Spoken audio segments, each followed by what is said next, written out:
Video பார்த்துட்டு இருக்கவங்க எல்லாருக்கும் அஸ்ஸலாமு அலைக்கும் ரஹ்மத்துல்லாஹி தஆலா பரக்காத்துஹு. இந்த வீடியோவில் நம்ம குரானுக்குள் குரான் என்ற வார்த்தை இடம்பெற்ற வசனங்களை பற்றி பார்க்கலாம். 2வது அத்தியாயம் 185வது வசனத்தில் குரான் இறங்கிய மாதத்தையும் அதன் சிறந்த வழிகாட்டுதல் என்ற வாக்குறுதியும் பதிவு செய்துள்ளது. அந்நிசா என்ற 4ஆம் அத்தியாயத்தின் 86வது வசனத்தில் குரானை மக்கள் சிந்திக்க கூடாதா என கேட்கிறது. அல் மாயிதா என்ற 5வது அத்தியாயத்தின் 101ஆம் வசனத்தில் தேவையற்ற கேள்விகளை தவிர்க்கும்படியும் மீறினால் கேள்வி கேட்டவர் பாதிக்கப்படுவார் என்றும் எச்சரிக்கை விடுக்கிறது. அல் அன்ஆம் என்ற 6ஆம் அத்தியாயத்தின் 19வது வசனத்தில் பல கடவுள்கள் இருப்பதாக நம்புபவர்களும் அதற்கு சாட்சி சொல்பவர்களும் நாயகம் ஸல்லல்லாஹு அலைஹி வஸல்லம் அவர்களும் இந்த குரானும் எச்சரிக்கையாளர்களாக இருப்பதை எச்சரிக்கிறது. அல் அஹ்ராஃப் என்ற 7வது அத்தியாயத்தின் 204ஆம் வசனத்தில் குரான் ஓதப்படும் போது அமைதியாக அதை காது தாழ்த்தி கேட்க வேண்டும் என்றும் அவ்வாறு கேட்பவருக்கு இறை அருள் கிடைக்கும் என்றும் உபதேசம் செய்யப்பட்டுள்ளது. அத்தௌபா என்ற 9வது அத்தியாயத்தின் 111ஆம் வசனத்தில் தங்களின் உயிரையும் பொருளையும் இறை வழியில் தரும் முஃமின்களுக்கு அல்லாஹ் சுவனத்தை தருகிறான் என்று வாக்குறுதி கொடுக்கிறது. யூனுஸ் என்ற 10வது அத்தியாயத்தின் 15ஆம் வசனத்தில் இந்த குரானை மாற்றிவிட்டு வேறு குரானை கொண்டு வர சொல்லும் என நாயகம் ஸல்லல்லாஹு அலைஹி வஸல்லம் அவர்களிடம் கூறிய காஃபிர்களிடம் அதை நான் செய்தால் கூட எனக்கு வல்ல இறைவனின் கடுமையான தண்டனை ஏற்படும் என்ற எச்சரிக்கையை நபியிடம் இந்த குரான் சொல்கிறது. அதே யூனுஸ் என்ற 10வது அத்தியாயத்தில் குரான் ஓதும் நல்லமலுக்கும் மற்ற அமல்களுக்கும் அல்லாஹ் சாட்சியாக இருப்பானாகவும் பூமியிலும் வானத்திலும் உள்ள அனைத்தும் இறைவனை விட்டு மறந்ததில்லை என்றும் கூறுகிறது. யூசுப் என்ற 12வது அத்தியாயத்தின் 3ஆம் வசனத்தில் குரான் கூறும் வரலாறுகள் அனைத்தும் மற்றவைகளைப் போலவே இறை வஹி என்று கூறுகிறது. குரானில் சுமார் 1000 வரலாறுகள் பதிவு செய்யப்பட்டுள்ளது. அல் ஹிஜ்ர் என்ற 15ஆம் அத்தியாயத்தின் முதல் வசனத்திலேயே குரானின் வசனங்கள் மிக தெளிவானவை என்பதை உணர்த்துகிறது. அதே அத்தியாயத்தின் 87வது வசனத்தில் ஃபாத்திஹா சூராவிற்குரிய பல பெயர்களில் குரான் என்ற பெயரும் ஒன்று என்பதை குறிப்பிடுகிறது. அதே அத்தியாயத்தின் 91ஆம் வசனத்தில் இறைவனின் வேதனை இறங்குவதற்கு தகுதியானவர் குரானை பங்கு போடுவோர் என எச்சரிக்கிறது. அல் இஸ்ரா என்ற 17ஆம் அத்தியாயத்தின் 9ஆம் வசனத்தில் நேர்மையானவற்றின் பக்கமே இந்த குரான் வழிகாட்டும் என்பதையும் நல்லமல் செய்த முஃமின்களுக்கு பெரும் கூலி உண்டு என்ற சுப செய்தியை கூறுகிறது. அந்நஹ்ல் என்ற 16ஆம் அத்தியாயத்தின் 98ஆம் வசனத்தில் குரானை ஓதத் தொடங்கும் முன் தூக்கி எறியப்பட்ட ஷைத்தானிடமிருந்து அல்லாஹ்விடம் பாதுகாப்பது தேட வேண்டும் என வலியுறுத்துகிறது. அல் இஸ்ரா என்ற 17ஆம் சூராவின் 41ஆம் வசனத்தில் இந்த குரான் மக்களுக்கு உபதேசத்தை தவிர வேறு எந்த தவறான வழியையும் காட்டவில்லை என்பதையும் அதே சூராவின் 45வது வசனத்தில் நாயகம் ஸல்லல்லாஹு அலைஹி வஸல்லம் அவர்கள் குரானை ஓதும்போது அவர்களுக்கும் அதை மறுப்போர்களுக்கும் மத்தியில் அல்லாஹ் மறைக்கப்பட்ட திரையை ஏற்படுத்தி விடுவான் என்பதையும் அதே சூராவின் 46வது வசனத்தில் குரானை மறுப்பவர்களின் இதயங்களில் அதை விளங்கிக் கொள்ளாமல் இருப்பதற்கு பூட்டுகள் இருப்பதாகவும் அவர்களின் காதுகளில் அதை கேட்க முடியாத விதத்தில் செவிட்டுத்தன்மையையும் அல்லாஹ் ஏற்படுத்தி விட்டதாகவும் அதனால் வணங்குவதற்கு தகுதியானவன் அல்லாஹ் மட்டுமே என்று கூறி நாயகம் ஸல்லல்லாஹு அலைஹி வஸல்லம் அவர்கள் குரானை ஓதும்போது காஃபிர்கள் அதை புறக்கணிப்பதாகவும் கூறுகிறது. அதே சூராவின் 60வது வசனத்தில் ஜக்கும் என்ற பெயரில் நரகில் ஒரு மரம் இருப்பதாகவும் அது மனிதர்களுக்கு மாபெரும் சோதனையாக இருக்கும் என்பதையும் குறிப்பிடுகிறது.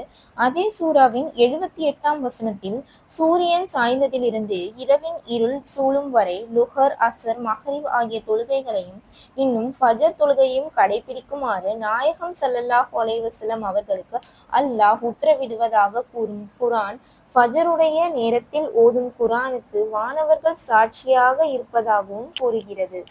அதே சூராவின் 82ஆம் வசனத்தில் குரானில் உள்ள சில வசனங்கள் முஃமின்களின் நோய்களுக்கு நிவாரணமாகவும் ரஹ்மத்தாகவும் அமைந்துள்ளதாக கூறுகிறது. அதே சூராவின் 88ஆம் வசனத்தில் ஜின்களும் மனிதர்களும் சேர்ந்தாலும் இந்த குரான் போன்றதை கொண்டு வர முடியாது என்பதையும் அதே சூராவின் 89வது வசனத்தில் இந்த குரானில் ஒவ்வொரு விஷயத்திற்கும் உவமை கொண்டு வந்துள்ளது என்று கூறுகிறது. தாஹா என்ற 20வது சூராவின் 2ஆம் வசனத்தில் துயரப்பட வைப்பதற்காக இந்த குரான் அருளப்படவில்லை என்று நபியிடம் கூறுகிறது. அதே சூறாவின் 114ஆம் வசனத்தில் இறைவகி வருவதற்கு முன் அவசரப்படக்கூடாது என நாயகம் ஸல்லல்லாஹு அலைஹி வஸல்லம் அவர்களுக்கு உபதேசம் செய்கிறது.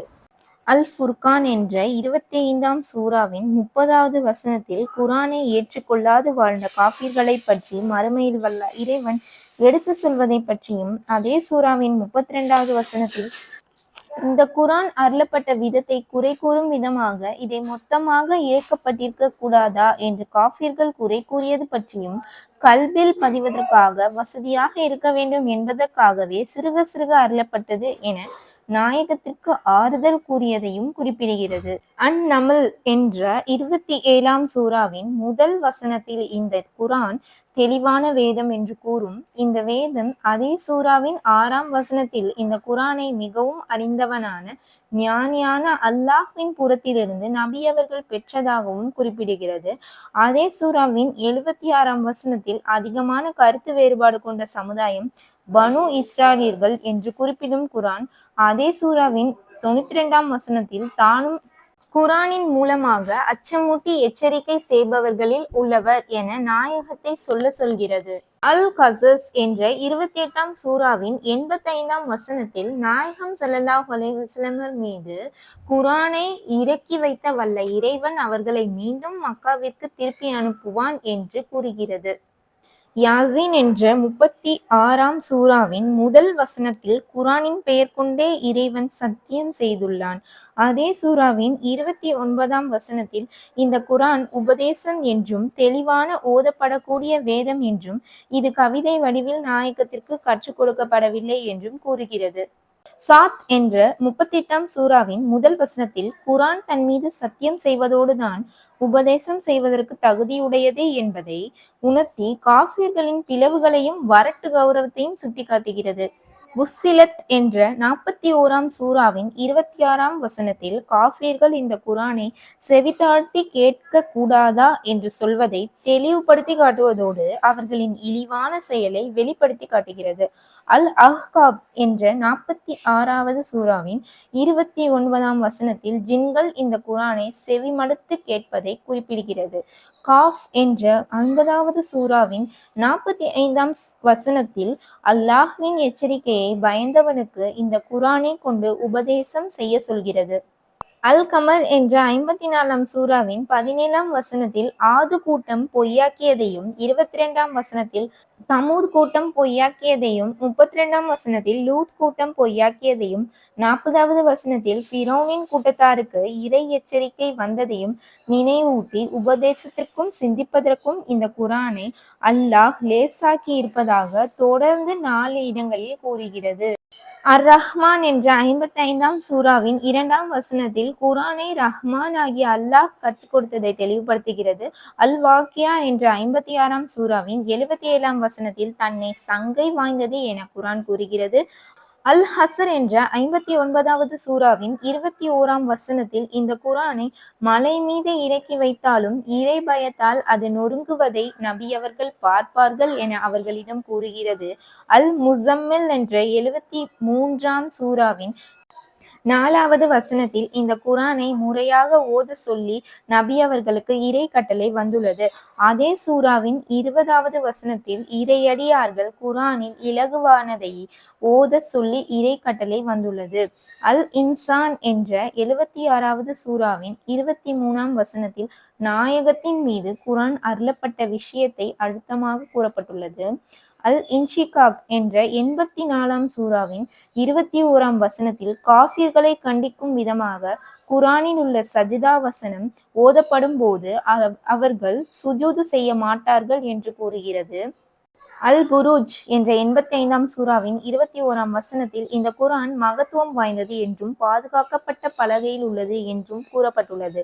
யூசுப் என்ற 12ஆம் சூறாவின் 2வது வசனத்தில் நீங்கள் விளங்க வேண்டும் என்பதற்காகவே இதை அரபிய குரானாக இறைவன் இறக்கி வைத்துள்ளதை அரபியர்களுக்கு தெளிவுபடுத்துகிறது. அல் இஸ்ரா என்ற 17ஆம் சூறாவின் 106ஆம் வசனத்தில் இந்த குரான் கொஞ்சம் கொஞ்சமாக ஓதப்படுவதற்காக பிரித்து இறக்கப்பட்டதாகவும் சிறிது சிறிதாக அருளப்பட்டதாகவும் குறிப்பிடப்பட்டுள்ளது. அல் கியாமா என்ற 75வது சூறாவின் 17 முதல் 19 வசனங்களில் கொஞ்சம் கொஞ்சமாக அருளப்பட்ட இந்த குரானை ஓதுவதும் தொகுப்பதும் அதை விளக்கி சொல்ல வைப்பதும் நம்மீது உள்ளது என்று கூறும் இறைவன் அதை நாம் ஓதி காட்டினால் அதன் ஓதுதலை பின்பற்ற வேண்டும் என நாயகத்திற்கு உத்தரவிடுகிறான். இப்போது பார்த்த எல்லா வசனங்களும் குரான் என்ற வார்த்தை பதிவு செய்யப்பட்ட இறை வசனங்களில் சிலவாகும். ரமலான் மாதத்தில் குரான் அருளப்பட்டதாலும் உலக வானத்தோடு அதன் வருகை நிறுத்தப்பட்டது. அங்கிருந்து பூமிக்கு மொத்தமாக அருளப்படவில்லை. மாறாக ஓரிரு வசனங்களாக, ஒரு சில வசனங்களாக, பல வசனங்களாக, ஏதாவது ஒரு நிர்பந்தமான நேரத்தில் முழு சூறாவாக சுமார் 25 ஆண்டுகளாக அருளப்பட்டது. அருளப்பட்ட விதங்கள் பலவிதமாக இருந்தாலும் ஒவ்வொன்றிற்கும் ஒரு காரணம் கண்டிப்பாக இருக்கும்.